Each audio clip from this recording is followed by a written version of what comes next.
started last year with this art salon. We saw visual artists and poets and comedians and singers. We had every night was something different, and we learned not just about someone's work, but about their process and what grounded them and what motivated them and what they struggled with. And we had young people here learning from them and older people feeling inspired that maybe they could have a second season. And so it was really a great thing. We took January off because, I don't know, life was busy and I didn't plan one for January. But we're kicking off with Dylan, which makes me so happy. And I wanna tell you how I came to know him. I first saw his work almost 2 years ago in the giant showcase for the Venice Arts Walk at the end of Abbot Kinney, where we have all of the most famous artists known around the world, and they're so fabulous. And I walked around going, like this. I wasn't moved. I didn't feel life in it. It didn't excite me. I didn't see beauty. And then all of a sudden, I saw this big, pink, glittery, shiny something. I was like, hello, what is that? I was like, what is that? And I could feel like a pulse in it. I could feel a pulse of life in it, and I didn't know anything about the artist. I didn't know why I liked it. I wasn't even sure it was good. It's like, should I be embarrassed that I like this? Am I like a pink with the glitter? Is this like going to Claire's and like shopping for accessories? Like I wasn't sure how I even felt about that. But I immediately went on Instagram and looked him up, and I kind of saw a bit about his story. I was like, oh, yeah, that's why there's life in this. And I immediately started following you, and I think I messaged you a little bit. And we kept kind of going back and forth. Some of you know I also do some songwriting and release my songs under an artist named Sophia Streams, and you will look later and see that I asked Dylan permission to use one of his images, and that's been there for 2 years. Before I never met him. I haven't met him in person until tonight. Whoa. It took me almost 2 years to get up the courage to ask, because as I see him on Instagram and he posts, he's traveling around the world, he's having huge installations in hospitals and murals and full walls, and oh, now he's in Tokyo, and he's doing this and that. And I kept thinking, oh, I'd love to get him here. How am I going to ever get him here? And I was sitting here setting up, some of you know we did a big Christmas sing-along here, which was fantastic. We had 10 soloists, we had a community choir, we all sang, it was so much fun. But as I was setting up, I'm like, I'm just gonna ask him. I'm just gonna ask him. And I just text him, hey, would you ever do this for next year? He's like, within like 30 seconds, absolutely. Let's talk dates. And we had dates locked in right away, and it made me so encouraged and so affirmed, and it was such a beautiful thing. And then, Sweet Madison is not here yet, but she'll be coming soon. Some of you know she's come to every one of these. She's become like a big fan and supporter of the thing, and she's going to be doing Broadway songs next month. She's the one who offered, she was originally supposed to be tonight, but for different health reasons, it was necessary to change, and she said, hey, why don't you ask Dylan? I'll swap with him so he can get in when it's better for him, and so he could have tonight, and that's kind of the spirit of the thing. We've really tried to build a sense of community and there are people here who didn't know each other a year ago, and now they actually do stuff outside of here, and it's fun. So that's the end of my introduction, but I wanted you to know how it is that Dylan came to be here. And I know some of you have already read the book. Some of you afterwards will get the book and read the book. And I hope that in our lifetimes we can all know and experience of a palpable love and presence that is healing and brings miraculous movement in our lives. Ladies and gentlemen, this is Dylan Mortimer.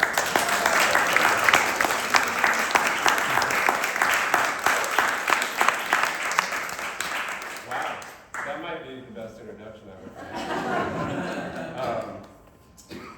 Heather and John were telling me, I walk around here like, wow, this is such an amazing and beautiful space, and they're like, yes, and it's almost as beautiful as our community, and now I see what they're talking about. It is an honor to be here, such a blessing to be amongst you all and all that you're doing.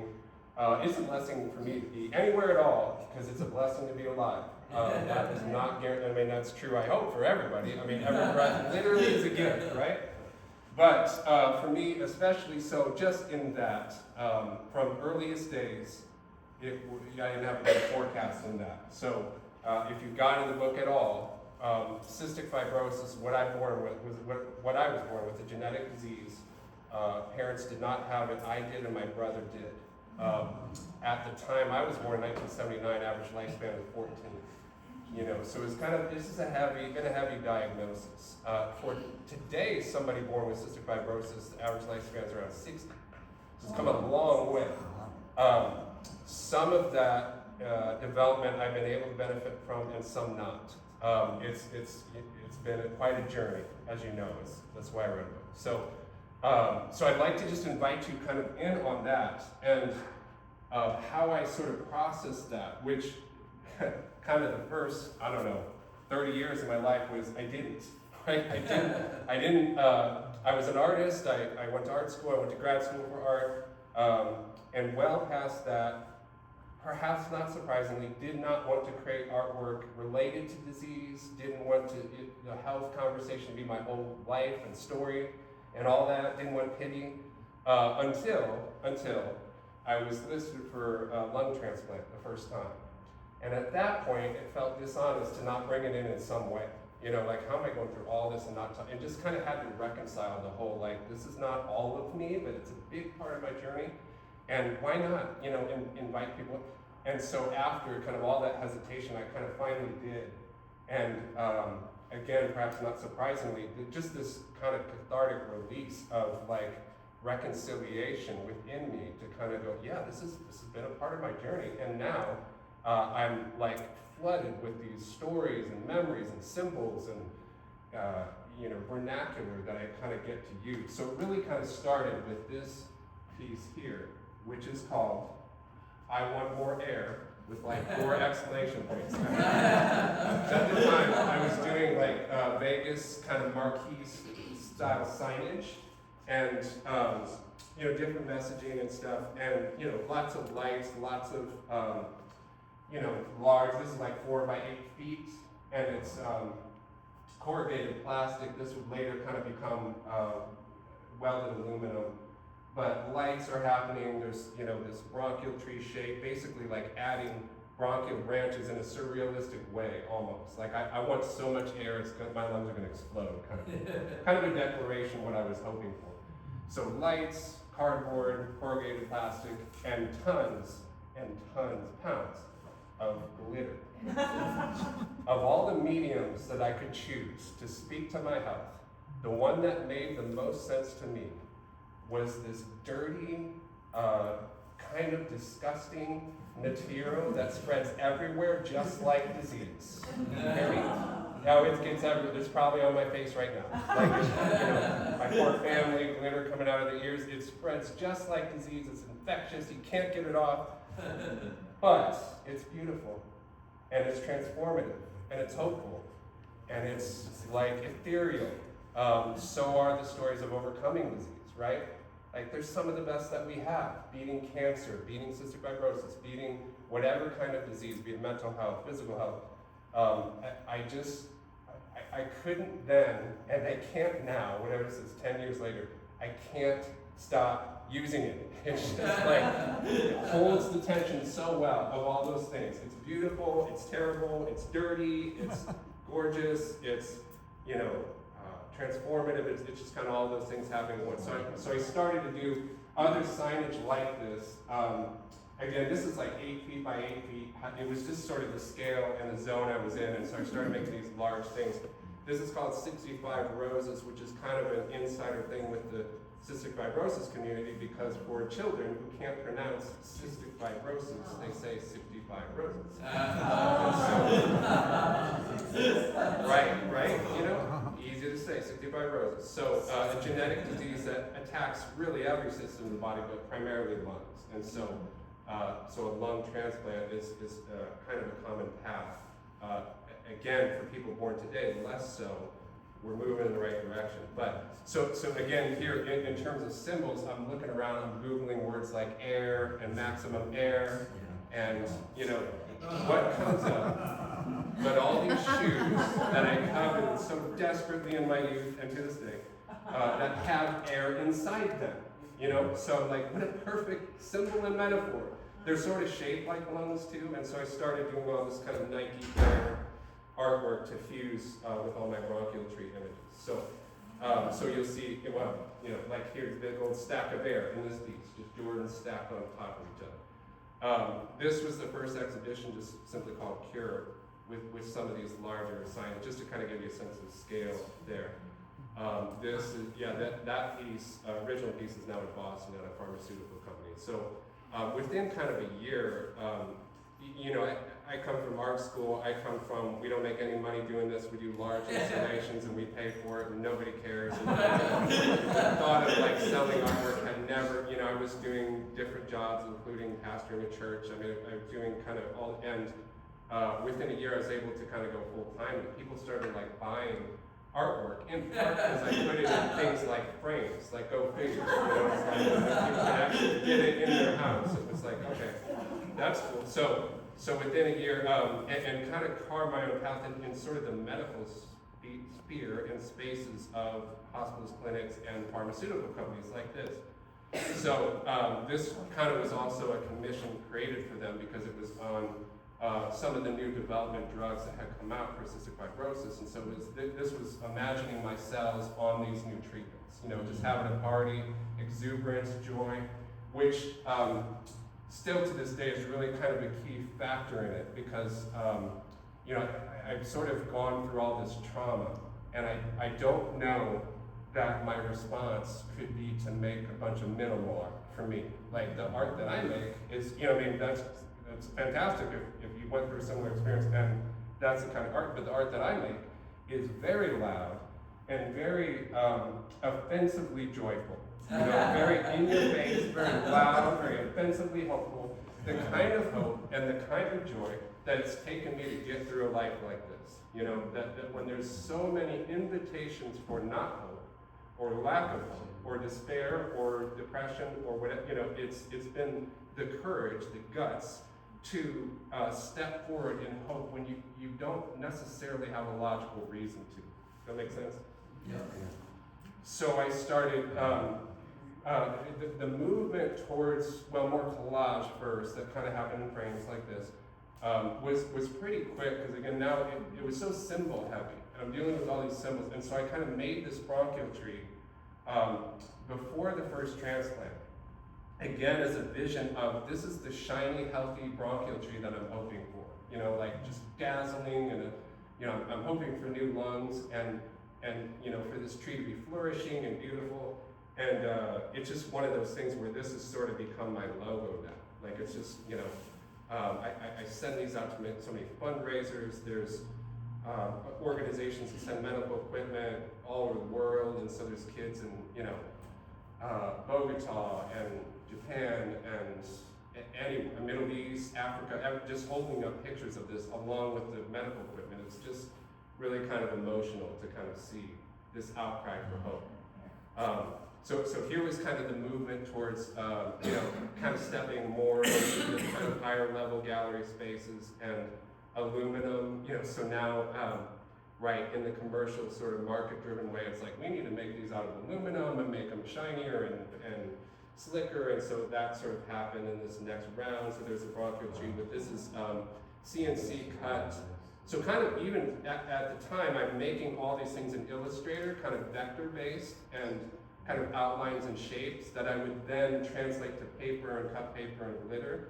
But I'm, also sort of sending these to sign shops and such that would cut them out of CNC routers, and then with that aluminum kind of can wall, like a Vegas sign would do, channel letter bending machine, where you'd send this complicated digital file and kind of watch this machine bend, a 5-inch strip of aluminum into this shape, kind of like a cookie cutter, but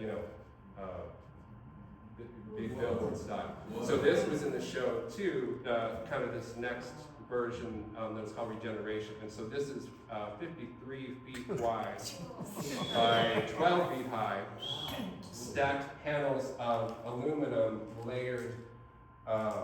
So like the black is kind of all one layer of this forest, and the colors behind it are another layer. And you might note that there's dripping phlegm all along this 53-foot long forest, which was kind of common, is kind of common in the CF sphere. Mucus kind of builds up in your lungs and causes and creates infections. So from my earliest memories, the goal was to get that out of you. Breathing treatments, clapping treatments, you know, they would kind of tilt you upside down and try to get everything to drain, and it comes out. So here, again, it's a vision of not one, but many, a forest, a community of bronchial trees in healing, with the phlegm leaving and the shine and the sparkle and the spectacular staying. So, and this piece is called The Congregation. Right? And there I am on opening night, because I'm on the lung transplant vest here, and I got out of the hospital, go to the show, and you know, I'm on oxygen. My lung function is at 20% here, and the next day I go right back in the hospital. So that was just the space I'm in. And so a couple of months later, I get this call, and we were living in Kansas City at the time. The transplant was in St. Louis, and so we drive 4 hours to. We get this call, and they have lungs for you, and so we go and receive the lungs. The surgery happens, and here is my lungs before and my lungs after. So nice and clean and clear. Here, my right lung is almost gone, and you know, left lung was infected but still existing. But anyway, so there was the transplant, and you know, everybody kind of asked, what was that first breath like? Was it just amazing to feel? And my response is it was extremely painful, right? There was just so much going on. The first thing I really noticed, even more than the breath, was just not feeling the need to cough like every 5 seconds. That was new to me because I had never experienced in my life not needing to cough in a minute or two. Like that was a new thing. So here you are, you know, this is rehab. Well, this is still the ICU where you're hooked up to all these monitors and stuff, and they dump kind of all that in this chair, and you push that as you sort of begin to walk again. And these two people are there to, one, make sure you don't fall, but two, unentangle all your cords and keep it all organized so that you can get it in the you know, wheelchair and push it along there. So about 3 months of rehab, and then very quickly I was feeling the best I'd ever felt in my life. You know, and you know, before too long, I mean, I'm climbing up mountains with my kids. I'm, you know, I mean, which it was miraculous that I had children anyway. All things, I mean, I'm married. This is my beautiful wife, Shannon, right here. Yeah. All things that I was told I would never participate in, or be, you know, don't think about marriage, don't think about children. Maybe you could see college. That was sort of the words that were spoken over me early on. So all of this is happening. I'm feeling great now. This is a rendition of the surgery, which is called the inevitable healing. And so there's, you know, kind of these healed cells sort of flowing in and out of me, kind of that conversation is happening. There's surgeons around me who are have halos that are like the forms of the cellular imagination, and then, you know, they're operating on me here. I've got Air Jordans on the operating table, so that with you. And in my imagination, this is how the surgery went. So, so the inevitable healing. This is about 5 feet by 4 feet wide, and now exists at Barnes Hospital in St. Louis, where the transplant was. Oh. Yeah. So just again trying to transform something really traumatic and kind of you wish on no one. But yet, this kept me alive, you know, and how beautiful it is, and how glorious it is, how simultaneously, sort of paradoxically, awful, tragic, and gorgeous at the same time. And there's, yeah, kind of, I mean, you can kind of see it with pieces up here, but just a little of the dimensional view, the physicality of the paper. At the time, this was all like this, and the bronchial tree over there, drawn on paper, cut, painted, glittered, and collaged together. What it's sort of morphing to is more like this one, which is all sketched and then painted and glittered. And so it's a little more, it's become a little more traditional in that, whereas this was still Illustrator and machine and that kind of thing. So from there, it was, just envisioning healing, kind of healthy forests of raining DNA, healthy cellular forms dropping like rain. These are all like 5-4 feet around that. This is a piece I made where, so like with the transplant, they cut me straight across the chest now, and I have this large scar, right? That I'm looking at even while I'm in the hospital and doing sketches of it, just going like, this is what a loaded symbol, right? Again, the scar holding the tension of you wish it on nobody. You wish nobody ever go through something like this, and yet I'm alive because of it. What a symbol of hope, and of course, we carry the extra loaded conversation of like, the wounds of Christ, like he rises from the dead and keeps his wounds. It's like that's so fascinating. Why not heal the wounds too? No, he puts it on us like, come, look at him. I'm still human. Like I'm alive. I'm human. I'm alive. I'm also God. So. The scar is kind of on display, and that set the stage for this piece, another installation, 55 feet wide, which is basically just that piece times 13 panels. So there's a scar all the way on the right and a scar all the way on the left, and in between it is, again, like my scar, when they cut me and open me, all the healing is kind of happening in between. So there's this fusion of this collision of healthy cells happening in between the scars. Of that. So, this was from a vision. Actually, going to the transplant surgery, they emergency ambulance me from Kansas City to St. Louis to be emergency listed. And I literally took a picture out of the back window of the ambulance, just like, I hope I can come back here. And the Jordans, again, were not in that picture, but. Okay, so fast forward to, this is about a year and a half after transplant. I'm invited with several artists to create these installations at a park, and my idea was to transform a dead or dying tree. Find a dead or dying tree, paint it, glitter it, and revive it. And that was accepted, and so we do this whole project. A lot of things were kind of happening in my life. I write about this in the book. I was feeling so well that we decided to move back to New York City. Pursue being an artist, Shanna and the kids kind of all in agreement, let's make this big, huge move. A few weeks before we moved there, they find rejection in these loans. And that can mean a variety of things. It's not good, but again, it wasn't enough to go like, okay, let's not move. We still went ahead with it, and still, and this tree is happening, but I'm also, there was a tree before this that the city had come out and cut and prepared, and then I just get a call, that tree's, it's not gonna work. I'm like, okay, do we need to trim it more? And they're like, we cut it down. What? It was too close to parking or something. And so here, they're like, you need to come out and pick out a new tree. And I thought that was a little interesting of a metaphor to be like, okay, I'm experiencing rejection. Am I gonna have to pick out a new bronchial tree? Is that what's happening to me? And so a lot of, a host of things going on in my mind, but this happened first, that we painted and glittered this tree, and a few days later, this is it in the winter, by the way, which is later on, but a few days later, the moisture in so doing sealed within the tree and kind of shot it back up to the roots, and the tree literally came back. Right? So, no big deal, whatever.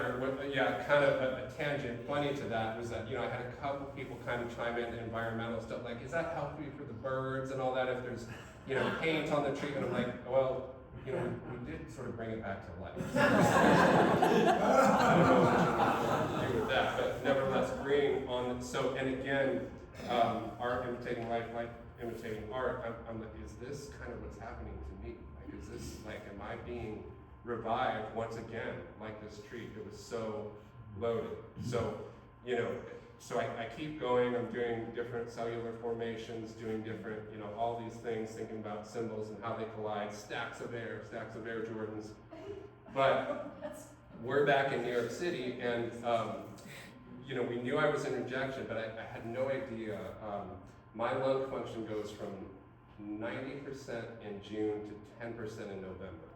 So in 6 months, I go from I can run 4 or 5 miles to I can't get up a flight of stairs in New York City, where there's nothing but stairs, right? I mean, just everywhere you go, it's walking, it's stairs. We lived up on the 2nd floor. The hospital was an hour and 10 minutes away on the subway. I'm just trying to get to an appointment at all was just murder.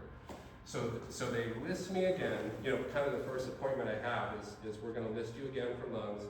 And I sort of going through this process. This is kind of a rendition of our subway stop in Brooklyn, where you know, I would be at the bottom of one of the subways, you know, stairwells, and just how am I going to get up there? Like how, like, and that's how the book opens, by the way. And for those of you that have read it, it's just like I don't understand. You know, I know I'm gonna get up there until I knew for sure that I couldn't even go on the subway because I couldn't get on it. But like I don't know how I'm gonna have the air. I don't know how I'm gonna have the capacity to move up there. So in this piece, the scars are kind of following the perspective lines of the subway tiles, and the shoes are, you know, the Air Jordans are kind of lifting up, and there's a sort of heavenly, kind of blinding glory light at the top that is this revelation I'm moving towards. So this is the season we're in, and they list me again, but say because of the antibodies that you have from the donor lungs and that cause the rejection, we're screening out 71% of people who are lung matched to you. So in other words, if whatever 8% of the population is a lung match to you, and you're screening out 71% of those, it's not looking good. So they're saying at Columbia in New York, you'll never get a transplant here. You got it. The only possible chance you have is to go to Duke University, just for a variety of reasons: less population, wider donor pool, a center that is more cystic fibrosis centric. So, you know, with Duke, you have to relocate to even be considered. So we're looking at houses, and we're looking at schools. We're looking at, you know, you just got to do what you got to do. That's our only chance. And this woman calls me out of the blue, who followed me on Instagram. I'm spoiling the book a little bit. You got to know it though. Calls me out of the blue. And her cousin just passed away. The family talked. They wanted to donate his lungs to me.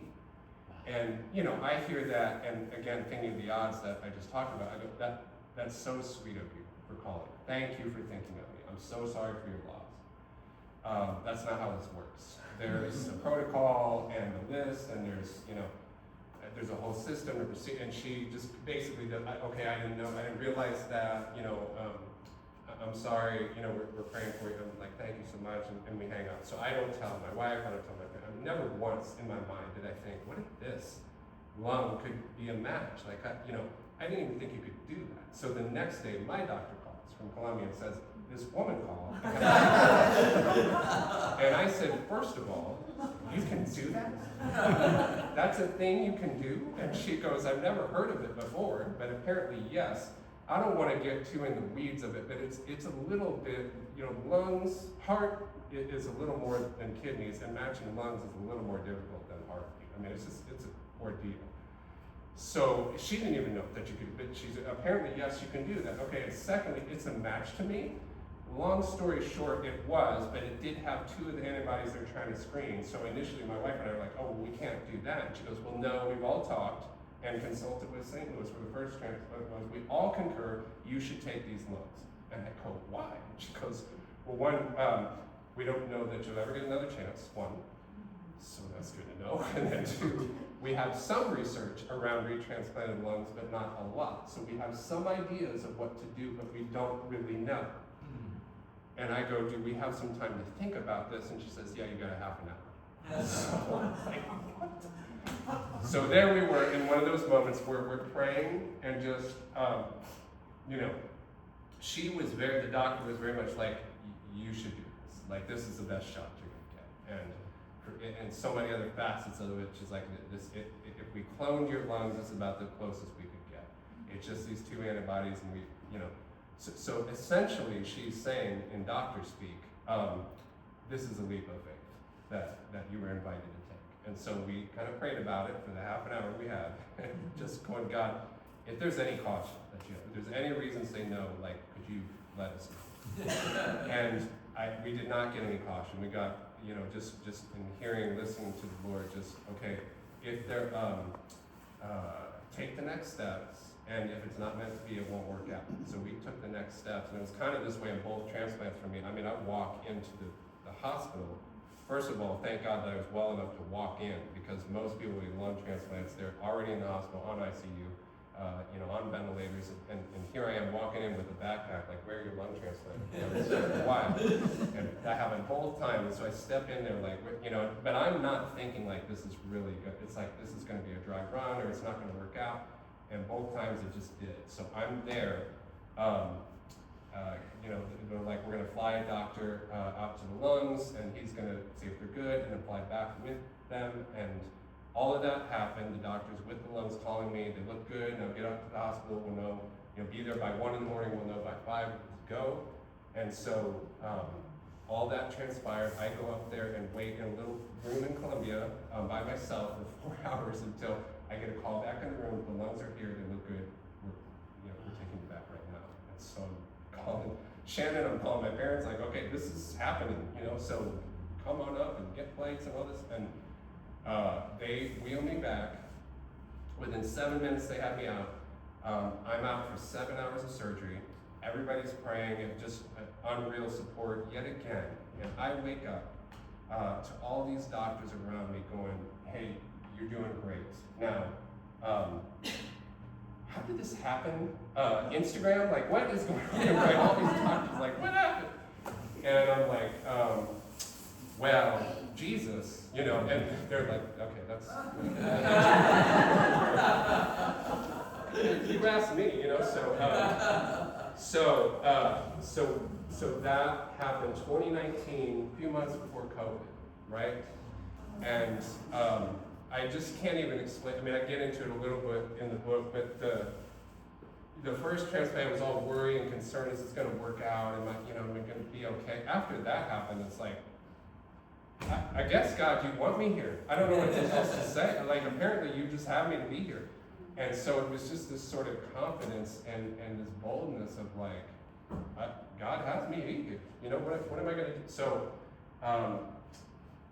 everything after that, even COVID comes, and it's, big and scary and all this, but like, I was fine through all of it. I've been fine. There's no, no issues. There's no, and it was so weird even. Well, I'll get to that in a little bit. First of all, here, this is a rendition of kind of this, a vision kind of in the second transplant of all these ambulances delivering bronchial branches, really contending with the weight of what it's like to receive someone else's life for the first time, and then again, it's just this, it's heavy, who am I to deserve, all that stuff floods through your mind, and it's too weighty for words, of course, but like, what are you going to do, not take it, you know what I mean? Like, it's, you just step forward and receive in humility that which is too great for you to even hold.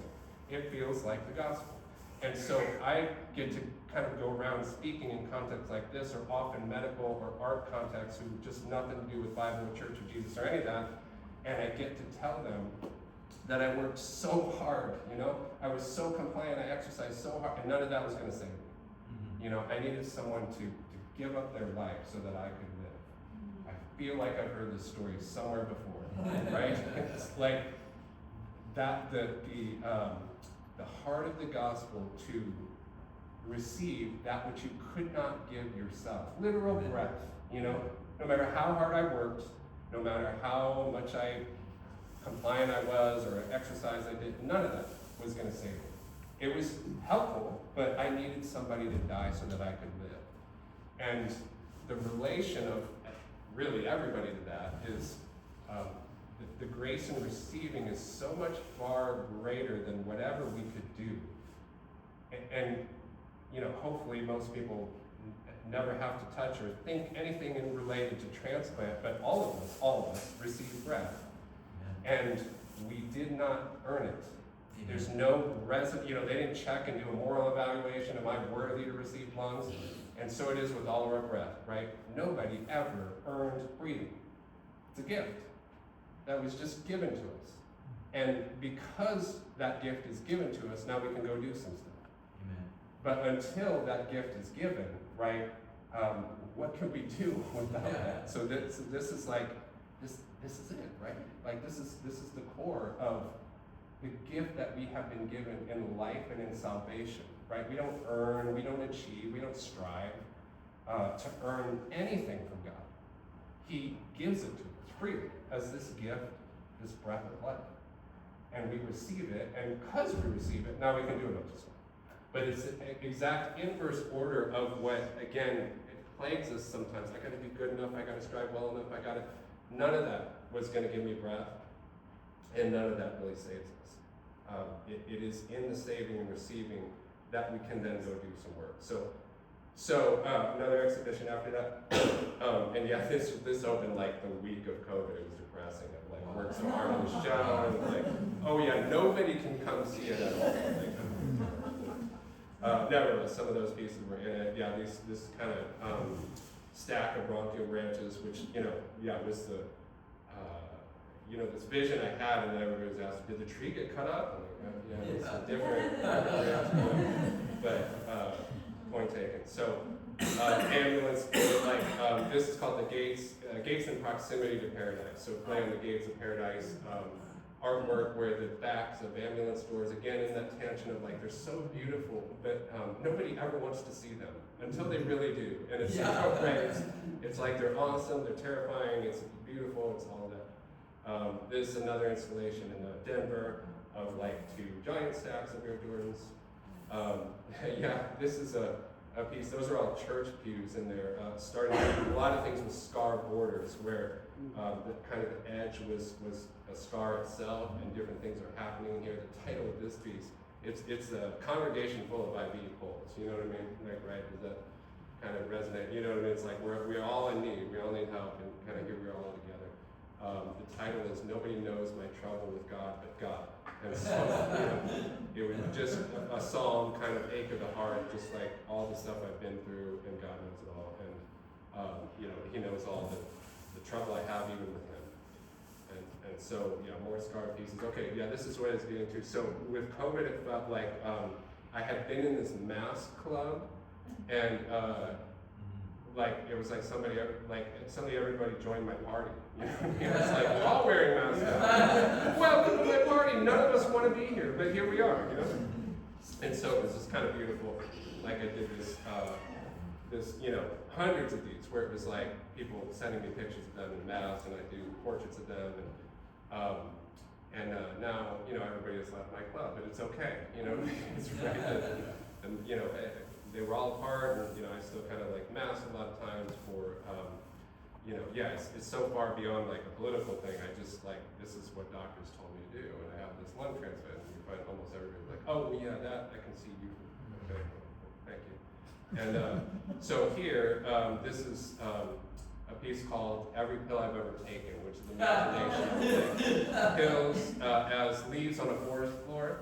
And of course, like in reality, to do an installation of Every Pill I've Ever Taken would be some giant, multi-panel wall extravaganza. But nevertheless, here's the imagination of every pill. This piece is 7 by 7 feet, so rather large. And then, pills, bouquets of scars and cells. So no flowers in here, but it's this beautiful arrangement, like my life, of scars and cells colliding here to create all this beauty. Pill boxes, scars, collisions of scars. Since we moved to California 3 years ago for a variety of reasons, health and family and otherwise, now it's like, it's such a collision for me to be around all this beauty out here, given my very traumatic past. And this, again, a beautiful kind of synthesis. So these are early on pieces when I moved here, basically colliding the two. Really starting with these 2 surgery pieces that are kind of renditions of my 2 surgeries that are happening in this like exotic jungle, so it's the collision of these 2 things happening that are, again, beautiful, torment, trouble, euphoria, healing. You know, it's kind of all of these things happening at once. So this is just called surgery diptych, and this again is 4 by 5 feet or so. So that's been the march. Oh yeah, this is in Sydney, Australia. Pillbox Forever, I think this is called. So 600 little paintings of pill arrangements like a giant pillbox, right? Because again, the pills themselves, like how frustrating is my pillbox, how much I hate it, but how much it keeps me alive. But the pills are sort of hurting me, but they're amazing, you know. So it carries that tension. There we are. Yeah, that was a super fun show. A lot of people, every artist in the show had a transplant of some kind: kidney, heart, lungs. It was awesome. Yeah.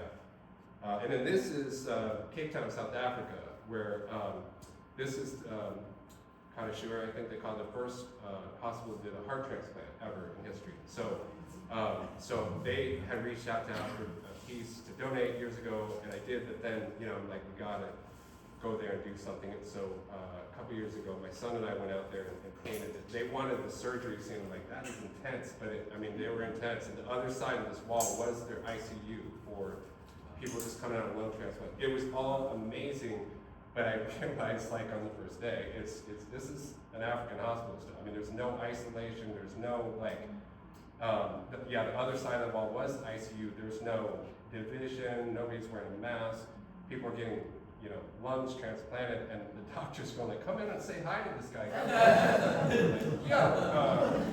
Bow away from the door or something, but gee, you know, yeah, so it's like, well, my doctor's something in here, they might murder me themselves. So, but that was a crew, amazing hospital, amazing people.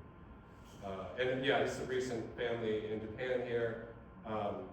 My wife Shannon, sons Noah and Liam, they're 16 and 14 now, going on 35, you know how it goes.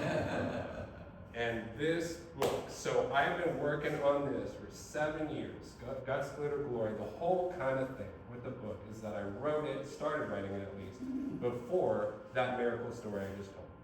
I wanted it to come from this space. I mean, first of all, I could barely move, so I'm like, this would be a good time to write. And I wanted to come from the perspective of, it's not all, you know, the miracle hasn't happened yet. We don't know what's going to happen. I'm in the valley, nothing's going right. It's only bad news every day. It's only getting worse all the time.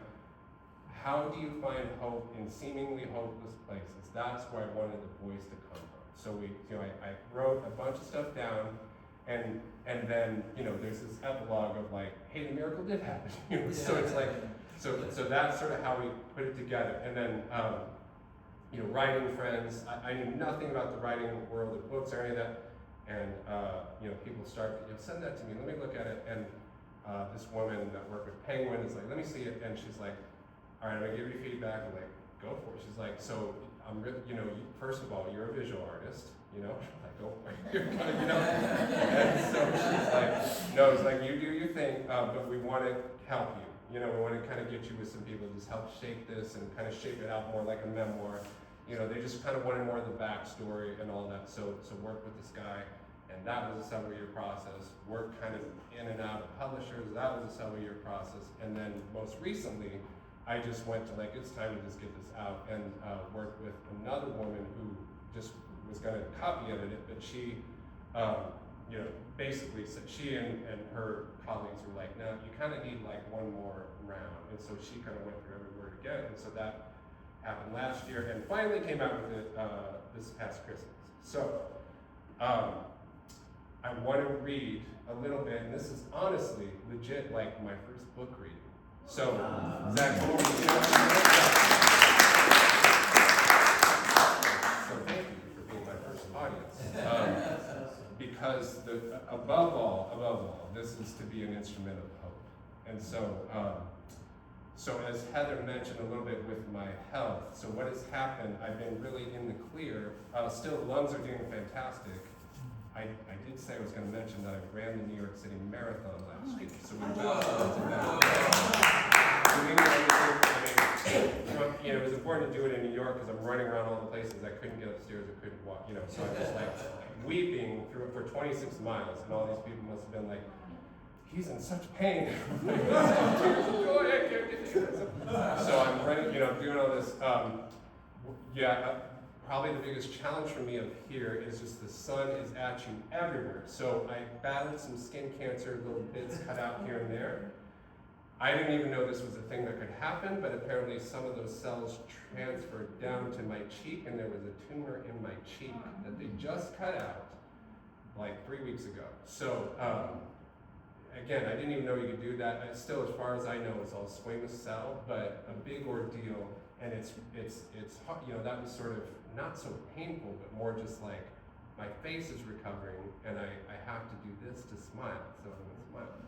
You know, it's all right, you know. So I did it again, and it just speaks to the whole like I'm back in the valley. Like in many ways, I'm back in the valley. I got to do some radiation to make sure this doesn't come back, and not chemo, but a chemo-like drug, a little softer on my immune compromised system. So I'm going through it again in the valley, and so as I read some bits of hope, I'm reading it to you, and as always, I'm preaching to myself. You know, so how do we, again, where is my hope found when there's no logical reason to hope, right? Yeah. The center of our faith is exactly that. It can't be circumstances. It can't be this or that is going well for me. It has to be there is a verdict rendered of me that is a better verdict than any other verdict could possibly be. Any health, any legal, any governmental, and you know, we all want good verdicts abounding of them, but like the best verdict has already been spoken of us, and we are invited to encounter a person of hope that so far transcends situational or circumstantial hope. Amen? Amen. So I'll just read a little bit, and then we have some time for questions, I think. Where we at? Yeah, we're good. Okay. So I spoiled somewhat of the story here, but please, you know, check it out. Some of you already have, but I'm very blessed. But I'm going to just read to you this section kind of at the end. So I had this stuff kind of, this hope dialogue kind of interspersed with the narrative. And that was basically the writing people, again, I'm visual, the writing people were like, you got to put that stuff at the end.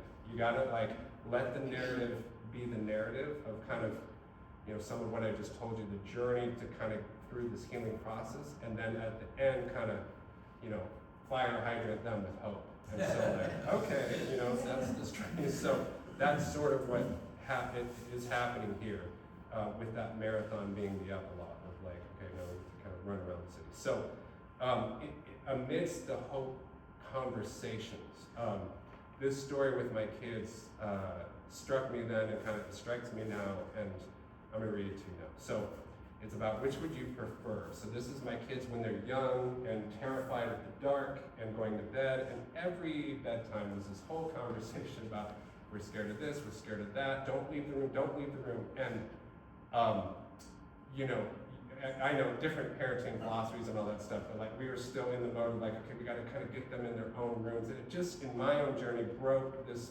kind of like, they just want to be with me, you know? Like that's, you know, and why, you know, all this stuff, like every other animal species, none of them do that, but you know, they're all with their young. And so what is this thing I have, but I have to be in a different room? I don't know, I was just kind of breaking down about that. And then that's when this story happened. So my kids, when they were young, used to get scared at night. They were scared of the dark, scared of noises, of monsters, etc. Daddy, stay with us. They would beg when I put them to sleep. What exactly were they scared of? Were they scared of the dark room and all the monsters that might be hiding there? Or were they scared of being alone in the dark with no one to comfort them? So I asked them one day, what if there was a way I could prove to you that there is nothing in the dark? That absolutely nothing can or will harm you, no monsters, no boogeyman, nothing. Would that make you feel better if I proved that to you? Or would you still want me to be with you? And you can guess which one they chose. We'd rather you be with us. No, they both screamed, we want you here with us. That got me thinking. You know, just first of all, like, what a, you know, how real the story, this is children saying, but we all say, this is kind of what we cry out to God. I'd rather there be literal threats and danger that you be with me than to know that there's no some kind of guarantee or epistemological kind of warranty that says, you know, it'll only be this much trauma, but not anything past that. That's not really what we want, you know? That's not what my kids want. That's not what we want. Rather than something, we want someone. We want to know there's somebody with us in the dark, in the terror, when things seem scary. Rather than just alleviation of that, we want somebody there with us. That's basically what my kids are saying here. That got me thinking, as adults, we might say we want to live in a risk-free world with nothing to fear. But in such a world, what would we might not have a need of God? Is this what we really want, a risk-free life? By answering the way they did, my kids showed me the truth. Humans, if given the choice, would rather live in a world with risk and dangers and terror than a risk-free world as long as there is a protector that would be with them. This is what I believe. Even though much of life is scary, terrifying, difficult, I am not alone in it. And I don't want to be alone in it. I need more than self-help, more than religion, more than a prescription. I need a benevolent protector with me in the scariest moments. Someone to cover me with the glory light, much like the glitter I use to transform paper. My struggle with cystic fibrosis and life itself is too much for me on my own strength, but it's not too much for God. And He's got me. That is the hope I rely on, especially when my fear has been at its highest. It doesn't mean that I have no reason to be afraid. I do. But I also have a protector right here with me in the fear.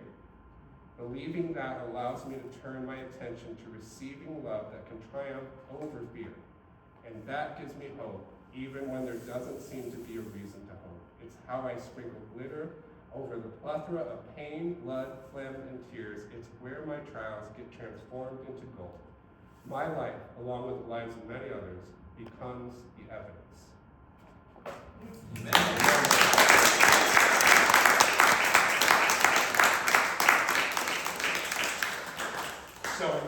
So I'm back at, now I'm battling cancer, no big deal, whatever, right? It's kind of cool that my kids are just like, you got cancer, we've been through worse than that. Like, okay, I see the hope and faith in you. But I'm in it. And we all sort of want the story to be like, there was a mountain, I conquered it, now I'm like in total freedom. Like that's what we rightfully so all want. But life is life, and it comes out as hard and fast. So I'm in it again. And I'm right in this beautiful position of need, and I kind of talk about that in the book, like, what a humbling and awesome and vulnerable and honest place to be, to just ask for help, That's every page in the New Testament, somebody having the guts to cry out, to grab Jesus' cloak, lower down through the roof, scream out his name, right? Like there's something about, that God allows us to get to a position of need that we would just ask Him, that we just cry out for Him and be desperate for Him. So I invite you all to be praying for me because I'm in it and I can't do it, but I know God can. Amen. So, amen.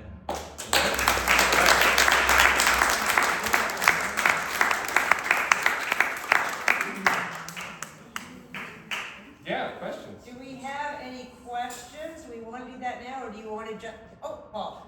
Yes, Paul. I'm curious, when you were deep down in the depths, down Yeah. to 10, 20% of your breathing, Right. you didn't do the poor me thing, you actually was still thinking of making art. Yeah, Did yeah. that help you Oh, yeah. in recovery by putting it out there? Yeah, 100%. First of all, the poor me thing, it wasn't a woe is me. It was, again, talk about this in the book. It's just the songs, It's like I'm in despair, rightfully so. I mean, it would be denial to go like, what? Nothing's wrong, something's wrong, and so it wasn't woe is me. It wasn't like, again, it's not a suffering contest. It's not. I was honest about the trauma, like they are in the song. God, where are you? Are you here? I know what you've done in the past, but where are you now? Like, get real with God. But then the art part of it was kept my spirit alive. Like when I don't know what is going on. I don't know what, it's nothing but bad news every day. I would crawl, like literally crawl into the studio. I mean, thankfully I had a ground floor studio in Williamsburg in Brooklyn, and I was able to just kind of park, once I kind of got the street parking, street sweeping and all that done, I would park and just walk right into the door, and I'd sit there for like a half an hour and recover, and just breathe, and then I'd just start working on the floor. It just completely kept my spirit alive. When nothing was going right in my life outside, it was a way, it was a prayer, it was a way to just pour my heart out, like be honest about all that pain, and invite, the Holy Spirit in for hope, and just,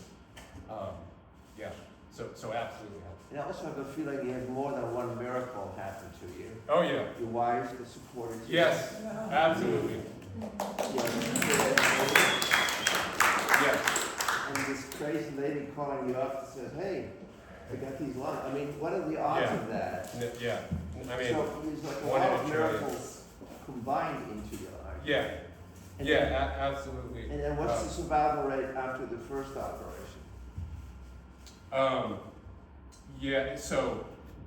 So again, I hesitate to even speak things like that, but I'll just say, what doctors told me prior was like 5 years, would be the average lifespan. That's probably changed a little bit now. But again, my response was like, okay, well, are there people living past that? Oh yeah, there's plenty of people living 20, 25 years. At that time it's like, is there anybody living 30? Well, we haven't been doing it for 30 years. Like, there we go. So it's like, all of it is a faith leap in a territory that is not formed yet, but you're, contending for, expecting for, being realistic, but believing for more. So, yeah, man, when I talk about a stretch, it just stretches all of you. Any other questions? Yeah? Yeah, I'm just amazed how you were able to sit on this Yeah. That was after the transplant. Yeah, no, I know, but still, Right. you get the discipline. Yeah, I wanted yeah. to do that and wanted to somehow do Yeah. something that this is working. I mean, Yes. It's amazing. Yeah, well, thank you. Yeah, there's a lot of build up to that, and mostly just the time thing. It just takes forever, and I felt bad at the time that my wife just That's like, what I'm "Wow, you saying. just go run for 2 hours, but see you later. Good luck with the kids." And so, she's been gracious. Yes. Yes. So this is sort of I have so many questions. Yeah. This is kind of like a technical art question. Yeah, sure. So when you do that work, do you paint those bright colors first, like with the watercolors? Yeah. Or are you just drawing and then doing the color with the glitter? Yeah, it's kind of more that lately. Before it was like, before it was a little more laborious in that, like, each one of those shoes are cut out of paper, drawn on the paper, cut, painted, and then glittered all So separate. you know the color, so you're working out the color. Right, that's what it was, but it's becoming more like this, where it's kind of what you mentioned, the latter, like, it's a mixture of glue and paint. That I'll sketch it kind of all on there, and then sort of paint it in, with a mixture of glue and paint, and then glitter over that. And then sometimes there might be additional collaging on the top of it, but It's Yeah. interesting to me because I'm a painter, oh yeah. and I'm thinking that you don't have a lot of margin for error. with No, glitter. there's no, right. I'm just saying. Well, and it's more, If yeah, you don't right, lay right. down the colors, and you start, your colors are, Yeah. those pinks and all of that. Yeah. Like, The error in editing is a nightmare. I It's would like, think yeah, it when, might yeah, be. once it's down, you're scraping it that rough. I mean, it's brutal. oh, but it's redeemable. Yeah, well, if you scrape it off, yeah, I mean, it's an awful process. Sorry. I Scraping mean, the it rest off. of it is so fantastic, but Yeah, thank you, yeah. it's the technical, like, oh my God. Yeah. Like, It's look I at mean, those humongous murals, and Yeah, how did you get the glue to stick Right. without falling out the line? I know, yeah. I do the best I can, I would say, right.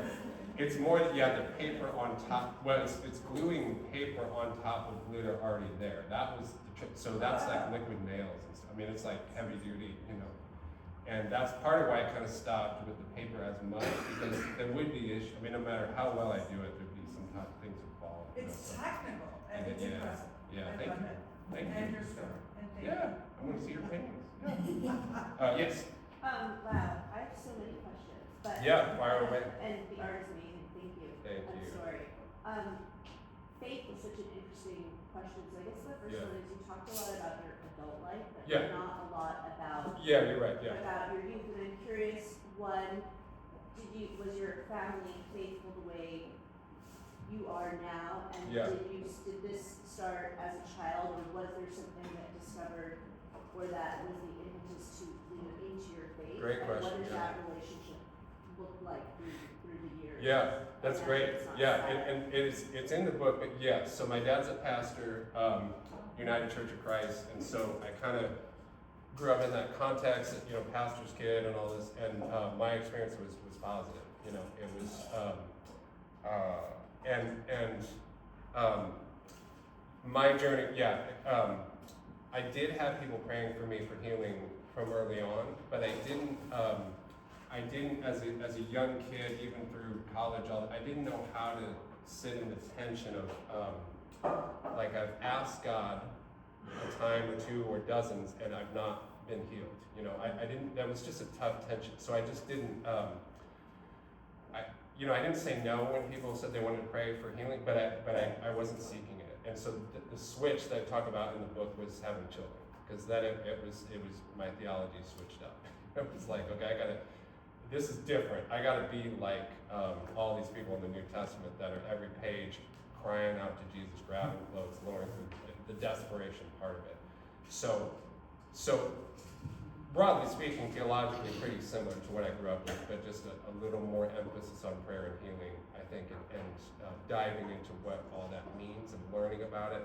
So when I was really going through that after my kids were born, I just got my hands on every book on prayer and healing that I could, and kind of went to everything, listened to every seminar and every style of prayer and all that. So just soaked in it, you know, just out of desperation. So yeah. And Does that kind of answer? Yeah. Yeah. And your brother, did he? Yeah, so he did not do all that stuff. So so he also has Asperger's, which we later learned, kind of recent diagnosis, that ever was a diagnosis. So, but it explained a lot for us because he doesn't really do people.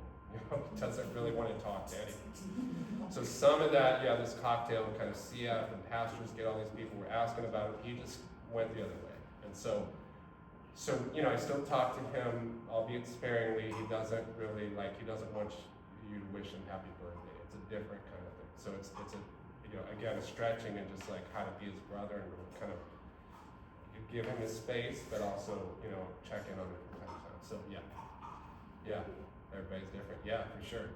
Yeah, you would. Well, Helen and Shannon are gonna stick, oh, you have one more? Yeah.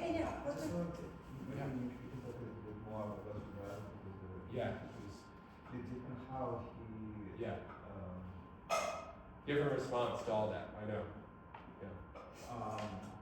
so is hope, for example, important for him, or how's Is hope important for him? how does he function in Christian community? So he's doing well physically now because he's a little younger than me. He benefited from some of these drugs that have come out that are it's drug modulation. So he's actually doing really well and likely won't need a lung transplant. So I kind of missed that window by a couple years, which is really tricky. But so there's a lot there, but he's very kind of to himself and doesn't, you know. I think he still has faith, but he doesn't really participate or is not active in it. And so yeah, he just different journey for him. And then it's almost in a lot of ways like Asperger's has become a heavier diagnosis for him because it's, you know, anyway, there's a lot there, but yeah, so, I mean, it's just interesting how we're all so different, you know, I mean, raised in the same context, same disease, same household, same faith, same all that, and different paths. You So know? he doesn't use hope to go to keep going. He has something. I think in his own way it does, but it looks a lot different, you know. So, and I don't gather that he's really contended with a lot of this, honestly. Like yeah, he's just kind of going in the day to day and kind of, you know, makes it by and kind of likes to be by himself. And so, you know, again, that's at face value, nothing per se wrong with that, but it's more in like difficulty in interacting with him that kind of exposes it, like, okay, you know, yeah. So anyway, that's a deep dive. I'd love to talk. Yeah, it's a lot there. You know, So- sometimes we give flowers to the speakers, but we're not going to. Okay. Shannon, can you come up? Oh, here? we want flowers. Tonight, we have flowers for the Oh, wife of the yeah. speaker. Somebody get a picture of this? Somebody get a camera. Who has this? I got Yeah, get a little picture of them together with the flowers. Yeah, that would be special for him. Are you trusting me? Yeah. Yeah, anybody, thank you. Is that my first mistake? Okay, there you go. Aww. Okay, but now more of your face. Sorry, yeah. It's fine. Okay, we'll smash that on her head. Yeah. There you go.